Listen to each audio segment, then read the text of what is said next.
Here we are at Blade Show 2018, and we have Tim Reeves, the son of Chris Reeves of Chris Reeves Knives. And I just had some questions. How does it feel to grow up in the shadow of a legend? He has backed out of the business, passed it on. You're helping run the business. How is that heavy weight on your shoulders? How do you manage that? It's you just have to keep to the grindstone. It's paying attention to the details all the time, remembering what the old man said, and making it happen every day. It's we've been able to go through and help structure our quality control even better. As we've grown, as we put out more knives, it's been more and more crucial. We understand we're under the microscope more so now than ever, so that's never going to change. We'd rather put out less knives than make bad knives, but the goal is to always put out more knives, if that makes sense. Now, obviously, you grew up in Chris Reeve Knives. How old were you when you first started actually touching a knife and helping with the manufacturing process? Well, I went to my first knife show at 7 weeks old. I've been doing Blade Show since longer than I can remember. We've been doing it as a company for I think 25 years or so. But I can't remember when I got my first knife, but I remember almost cutting my finger off in first grade, stabbing a knife into a tree that wasn't locked. But yeah, I've been in it my whole life. It's hard to say. I just I can't say that I love knives, but it's you have to, kind of. It's part of the world. It's part of the culture. My dad has been cutting objects for, he's what, 64, and he's been cutting materials for 50 years. It's just something that we do. I grew up with it. I grew up in a machine shop, and it's a blast. I mean, I don't know any other way to do it, really. How many employees does Chris Reeve Knives have now? We kind of sit in that just plus 40, about 40 to 45 employees, and there's some that are coming and going. We have a great staff of people that are very close to us.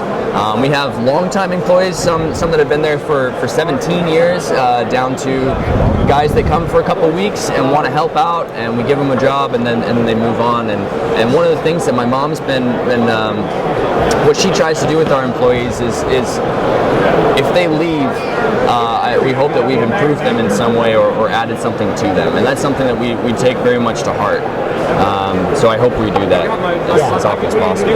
Well, one of your new knives we're going to talk about is the Impinda, and this is, well, you tell us about the Impinda. So this is our take on a modern slip joint.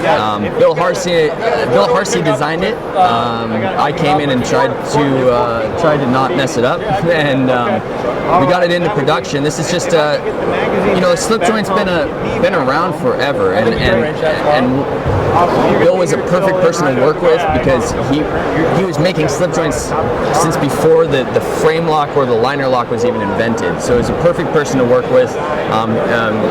He studied with Bob Lovelace, Terzola, a bunch of the heavy hitters in the industry. And so this is just a cute little knife. This is a slip joint knife.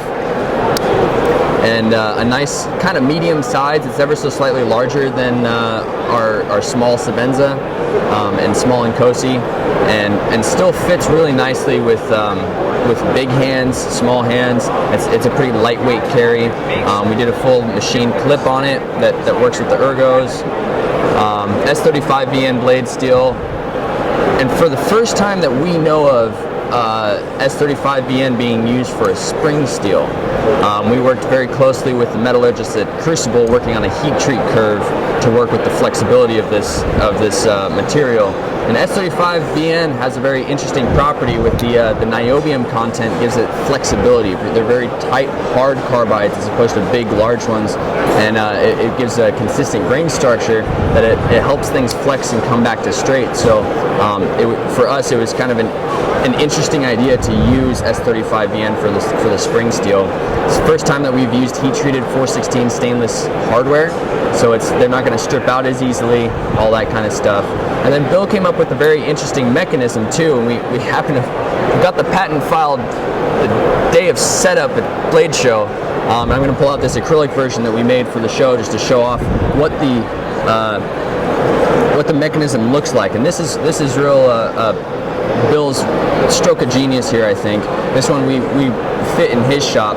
But you can see on the inside here, it's a cammed feature. There's two, what we kind of call lobes. They're offset heights and a recurve inside, which gives you, the goal was to have a 1 pound opening pull, nice lockup to a 5 pound closing pressure, so that in the locked position, you have a nice secure knife. It's not gonna fold on you, it's not gonna close on your hand. But just like Grandpa's knife, or unlike Grandpa's knife, it's not going to rip your thumbnail off when you go to open it. So that was something going along the line of trying to make a modern slip joint. Those were the features that we wanted to put into it. I pushed really hard to keep this a disassemblable knife. Making up words here, but you know that we could take it apart, service it, put it back together relatively easy. You don't have to get any fancy tools. You don't have to send it back to the factory, all that kind of stuff. So big twin washers, nice big pivot, nice and strong, great ergos in the hand, and yeah, I think it's going to be a really kick-ass little knife. That is a great product. So here we are, Tim Reeves from Blade Show 2018. Thanks so much for your time, Tim. Absolutely.